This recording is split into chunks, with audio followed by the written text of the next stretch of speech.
Well, and welcome Stacey for 1 hour and 36 minutes. Thank you. So, what we're going to have a chat today about is device-assisted therapies for people with Parkinson's disease. And you may recall in April, I think we talked a little bit about a device-assisted therapy called apomorphine.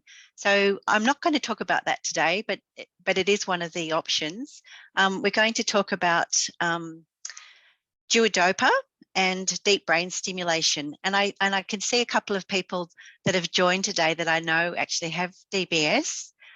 So I'd be really happy for them to make some comments and have a discussion at the end about their experience.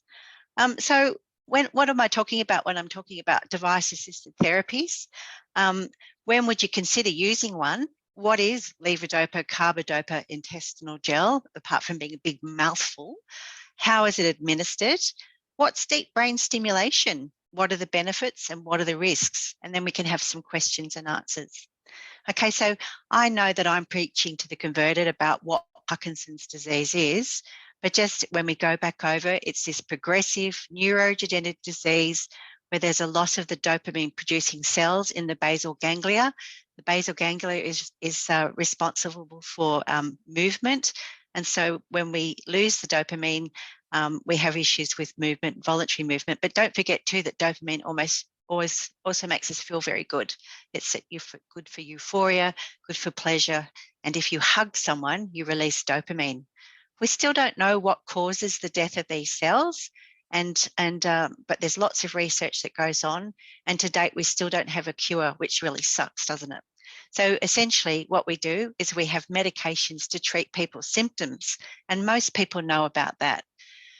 So why would we consider a device-assisted therapy? I really like this kind of nice linear idea of how Parkinson's disease progresses. It's not always looking like this, by the way, but it gives you a bit of an idea. So we talk about a pre-motor or a preclinical stage of Parkinson's, and that's when everybody goes, aha, I knew I had Parkinson's long before the doctor told me. And people will go off to see their neurologist or their geriatrician or their specialist, and they'll pop them onto some medications, which is usually levodopa. And we call that the honeymoon period. And that can last, some research says, between 5 and 7 years, or sometimes it might be 2 years. So people will be happy on their levodopa and treating their symptoms and living well and doing lots of exercise, doing boxing, singing, getting out in the fresh air. At some point, we know that therapeutic window of levodopa starts to wear off. So it's a little bit, I always say, I try to compare it like a Panadol. So, when you take a Panadol, it works for a while, but then it wears off. And pretty much the same thing happens with levodopa. So if we said that normally the therapeutic window or the effectiveness of the tablet, say, goes for about 3 to 4 hours, people might notice that they're not getting to their next dose as easily as they were before, and some of their symptoms are returning. So, and I don't like these, pigeonholed years, because everybody progresses very differently with their disease. And then the next thing that may happen is that they may get some on and off dyskinesia, or medication's working beautifully, and then it wears off, or they might be wriggling. And if you look at, I guess, a good person to see what dyskinesia looks like, I always say, go and check out Michael J. Fox. I was about to say Michael Jackson then, isn't that terrible? Wouldn't be able to check him out. Michael J. Fox, and you notice that he's got these sort of uncontrolled movements, and that's dyskinesia. It's always good to explain that to people who think that it's actually resulted of the disease, but it's actually to do with the medication. And then even yesterday, I went down to Ulladulla and talking to a man, and he asked me, what does levodopa resistance mean? And he was talking about that, even though he was fairly newly diagnosed. He said, I've just been started on levodopa, but my doctor said that at some point I will be resistant to the levodopa. And so, and I'm going to explain a little bit about that too, because people have this theory that if you delay taking levodopa, you'll dodge this levodopa resistant symptoms, but we've actually got some research to say it's not about the duration of the levodopa, it's about the disease course. Okay, and then we talk about cognitive decline, but we also know too that cognitive can also predate diagnoses as well. So what's all this stuff about on and off when the wheels are starting to get a bit wobbly? So things that happen can be when people take a tablet and in the early morning, and it takes a while for the tablet to actually start to work. An example, I used to drive up to Fredericton to see a client there, and he would have taken an early morning Stalevo. It had been a number of years since he'd been diagnosed with Parkinson's, and he'd been on Levodopa for all that time. And he would take his tablet and just nothing was happening. He wasn't getting that on. And then also wearing off, meaning that your symptoms are starting to return as you get nearer the time for your next dose of medication. And when I'm talking to clients about their medication, I say, what prompts you to remember to take the next one? And some people say, no, nothing prompts me. I don't need to have an alarm. I just know, my body knows that I'm starting to wear off and I need to get that next medication down. Other people just say, I forget, which is not that good. So the delayed on, so again, it's taking a while for this medication to come on, or the medication just doesn't work. So would you say that's levodopa resistant? Probably is. And then there's this uphill battle of having feeling off, and then getting on, and dyskinesia. And so that's what I'm talking about, these motor fluctuations and where the medication is not working as well. So the dyskinesia, just again, it's that uncontrolled involuntary movement, and it does occur with long-term levodopa use and longer time with Parkinson's. And if you want to look at it again, Michael J. Fox. So when would you start to think about device-assisted therapies? You'll know that if you've got a neurologist or a geriatrician or whoever's looking after your Parkinson's, that they will try to increase that levodopa response. And they might have added in some other medications to help prolong the response. So you might be on something like Azilect, or you might have been switched from Kinson or Matapar over to Stalevo, and Stalevo has another agent in it called entacapone or Comtan, and that's meant to prolong out the levodopa response, because if the doctors just keep throwing levodopa at you, it just increases dyskinesia basically. They might consider a new pro patch. So that's the reticotine patch. It's a dopamine agonist. And that again is to help, prolong levodopa responses. Okay, so when to think about it. So I guess, again, it is a progressive neurodegenerative disease. There's also a lot of evidence that there is slowed gastric motility, or your gut slows down as the disease progresses as well, and as we get older, and that's the gastroparesis and the erratic gastric emptying. I just recently went to a Westmead discussion about Duodopa, and Jane Griffith there had actually been photographing during the endoscopes and seeing Stalevo tablets sitting in someone's stomach that were actually taken the night before. So that's almost 12 hours later, that tablet hadn't been dissolved and absorbed. So that explains why my guy up in Fredericton was sitting there with nothing much happening, because he wasn't actually, his gut had slowed down, and then when he took the next tablet, he had sort of this erratic gastric emptying, and then the medications got absorbed, so he got double the dose, and he was like this. And so what Dr. Fung just said to us is we have to look at the pharmacokinetics of the oral tablets, and that's what explains why they become levodopa resistant. So there's a couple of studies just that talk about how this gastrointestinal dysfunction has important implications for the L-dopa concentrations and how the irregular gastrointestinal drug gets absorbed in Parkinson's. So we know from looking at research and studies why this happens. And then the pharmacokinetics, it just really means it refers, there's two things to medications. There's pharmacokinetics and there's pharmacodynamics, but it's about the movement of the drug into and through and out of the body and what the body does to the drug. So I guess we've become levodopa resistant, not because of the duration of the levodopa therapy, but because of the way our bodies, work on the drug, or because of the disease duration. I found this little slide and I thought this was quite useful to understand too. And the words were buffering. So it says here, early in the course of the disease, levodopa gets converted to the dopamine and stored in these cells, and it's called a buffering, okay? And that's more consistent levels of dopamine.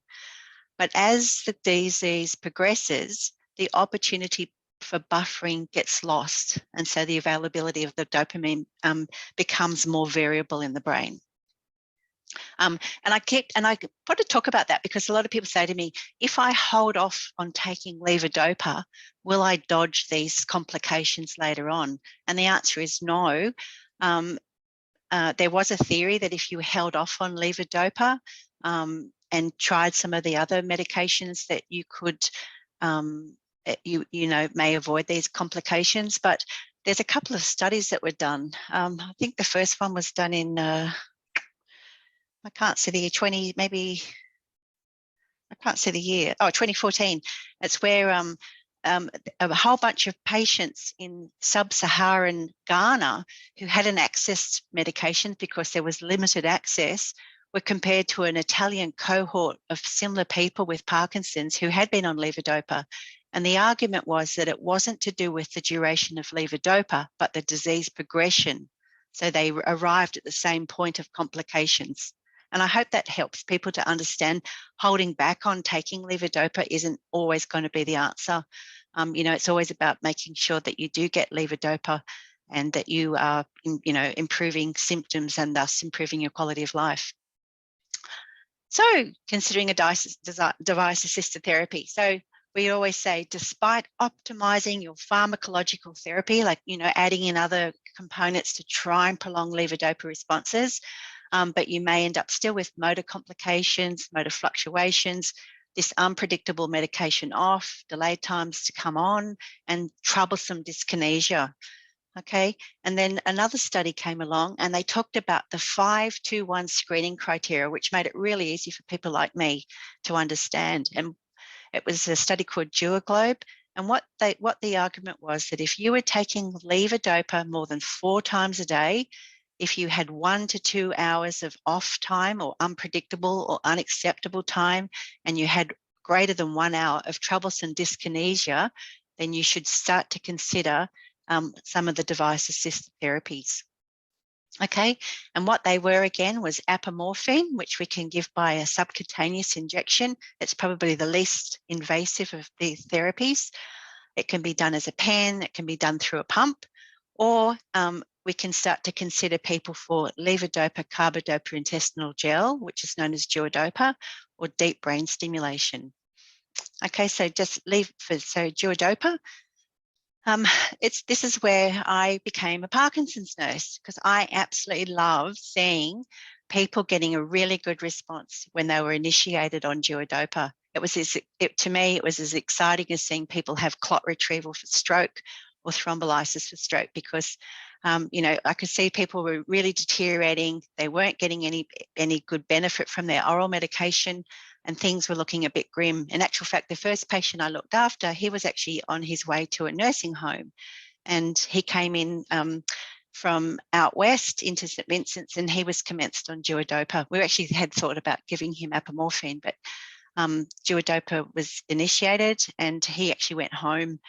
I love this story too, because this is not a lovely story, but his brother-in-law who lived in, what happened? His brother-in-law passed away, and most of the family lived in Perth, and they streamed the funeral and by video to the people in Perth, and most of the relatives rang back to he and his wife and said all they could see when he was a pallbearer was the fact that he was a pallbearer in this funeral procession, because they'd only ever seen him in a wheelchair before. So to me, that was kind of really amazing. Anyway, so what's Duodopa? So it is, so the words are Levodopa, a Carbidopa intestinal gel. It basically means the same ingredients that are in a Cinemet tablet or a Stalevo tablet. It gets converted into a gel and it gets delivered via a pump via a tube into the stomach, and a little tube that goes all the way down to the jejunum. And it's usually done in a hospital with a leading neurologist or geriatrician. I always like to say it's usually done in a hospital with a nurse who understands it. And there's, but I've noticed, I've just heard recently that they're going to start looking if they can actually start these as an outpatient clinic. And I think Coffs Harbour is going to be the first place to kick this off, because bed managers in hospitals are always very cognizant about bed days. So hopefully we can do it out, back in the community. So usually people start off with a nasojejunal tube, and that's usually inserted by a radiologist, and we connect the patient up to the pump and the gel, and we titrate it. So that means we've looked at all their oral tablets, and we do a conversion, and we convert it into a gel dose. And then people kind of get a bit of buy-in. So they have the nasojejunal for a couple of days, and usually I think maybe one person may not have felt that they wanted to go on to having the tube. The tube, I always say to people, you've got to dance with the devil a little bit with Parkinson's. You've got to give something away to get something back. And certainly you do get a very smooth delivery of medication, but it is by a tube. I think all the Parkinson's nurses all know the story that one fellow said, if I'd known how good this stuff was, I would have pushed the pump around in a wheelbarrow. And I love my story about the guy we did up in Fredericton. He said, he always cracks me up. He says the best thing about Sydney is seeing Hornsby in the revision mirror. But he said he would have walked to Sydney and back if he'd known how good it was. So we do titration, and we sort of spend a little time trying to get the best dose. It says more than a week. I always say it's a little bit like breastfeeding. It takes about 6 weeks at least to get the right doses. And we give patients and their carers a lot about, using the pump, training and management of the pump. So what about Duodopa? So, well, it doesn't require brain surgery. It does have a permanent tube via your stomach, but it overcomes all these issues of delayed gastric emptying. Because it doesn't go through the stomach, the little fine tube goes all the way down into the jejunum. It's called the ligament of Trevetz. I don't pronounce it properly. They know exactly where to put the tube, and the medication just gets, drip fed through the day. There are some risk adverse events during an insertion of tube, not many, but I think doctors always have to explain the risks. And the good thing is that there's no need for daytime oral medication. So people often struggle actually going from taking tablets, on the dot for every second hour to actually realizing that they don't have to do that anymore. So normally it's a 16-hour therapy. People, start the Duodopa pump off in the morning. They get what we call a morning dose, which is about 80% of their normal medication to get them up and moving. They can disconnect it, go and have a shower, take the pump off, go and have a shower and reconnect. Someone said to me, can I go swimming? Yep, you can go swimming, but you have to take the pump off and give yourself an extra dose before you go into the water. Some patients actually go on it for 24 hours. And so they have a pump on in the day and sort of 50% of the dose at night. So it helps them, get to sleep, go to the toilet and so on. So someone said, what about the weight of the pump? So I looked it up. I think it's about 382 grams with the cassette. So can you see here, that's the pump. I've got one here, but that's the pump. That's the gel in here. So it gets connected to the pump, which is programmed with the doses that are suitable for that person. And this is the connector here, and this is what we call the PEG or the PEG J tube. And there's a little stoma there. So there's a little bit about stoma care here, and you can see in this picture here how it goes. The PEG goes here through the stomach, and this is the fine jejunal tube that goes right down to the best spot to be absorbed. So it's pretty cool. I really think the dudes in Sweden that came up with this were pretty clever. Then the other option might be deep brain stimulation, and this is considered to be the most invasive the device-assisted therapies, very good reasons that you have burr holes and leads connected or placed into, there's a couple of spots where they place the leads.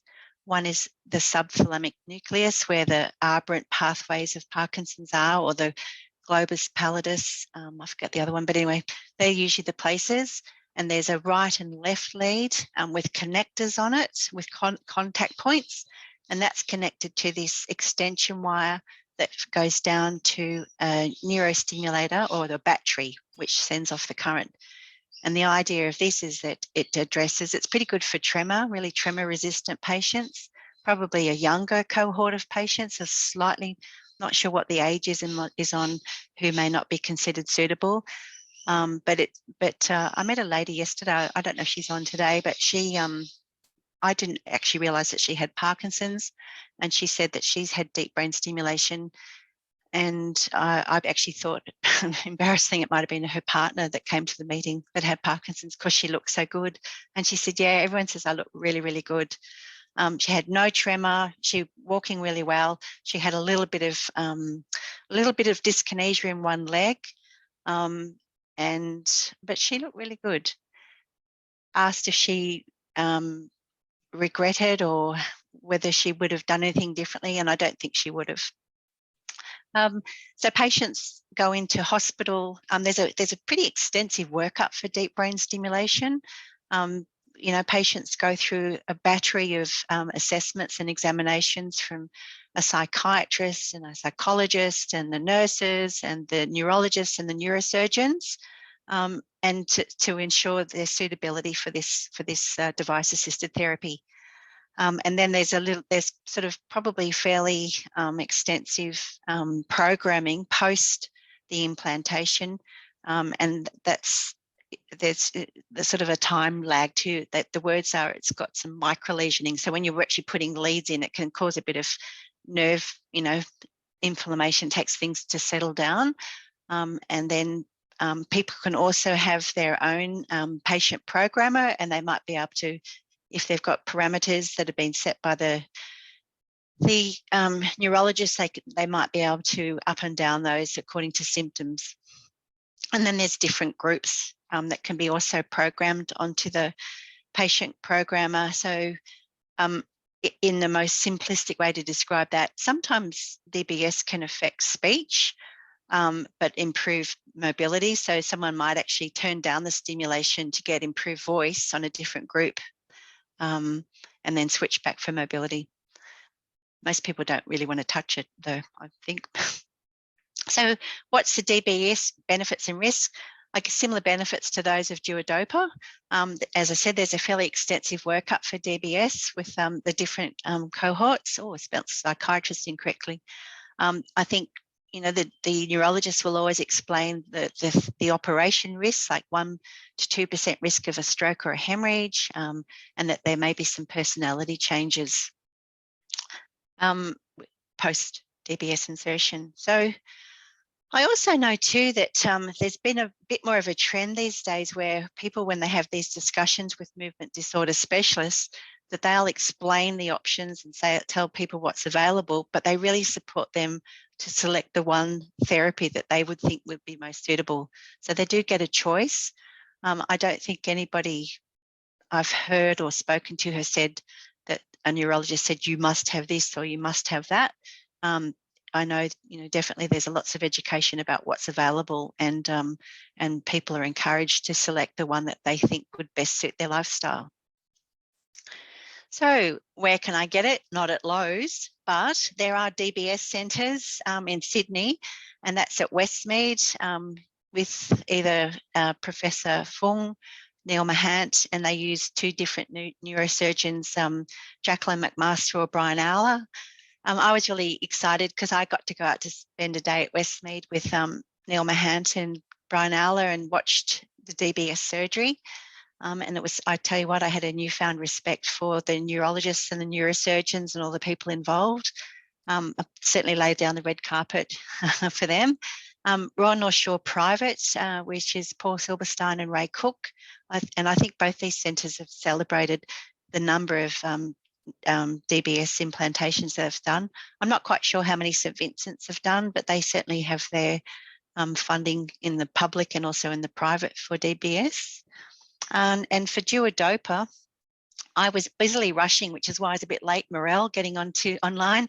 I know that these Duodopa centres are changing pretty quickly, but typically now at Hornsby, they've just started up doing Duodopa. St Vincent's certainly has been doing Duodopa, which is where I started out. Concord Hospital, I got such wonderful feedback from a lady who'd been to the Concord Movement Disorder Clinic yesterday. She just was really happy with the MDT team and how they helped support her. That was actually for DBS, but Sue Mercer and Professor Agarwal there, who worked her up for DBS with speech therapists and stuff. Westmead, I'm not sure if they may be on hold at the moment. We know that Coffs Harbour, Dr. Tunisia is the clinical lead there with Vince, and Wollongong, Shoaib Dal, Port Macquarie, my favourite, Dr. Raju George. No, he's not my favourite, everyone's my favourite.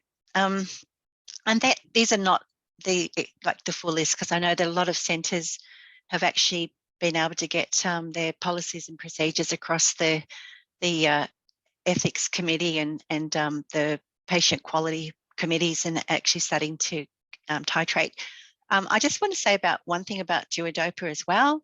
They have nurses called the Partisan nurses. They're Duodopa nurse specialists, and they have been absolutely amazing in their care pre and post management of people having Parkinson's. So, their services are free. They go out and actually follow up on people that have had Duodopa. So, and managing a tube and a stoma, they work pretty closely with the Parkinson's nurses as well.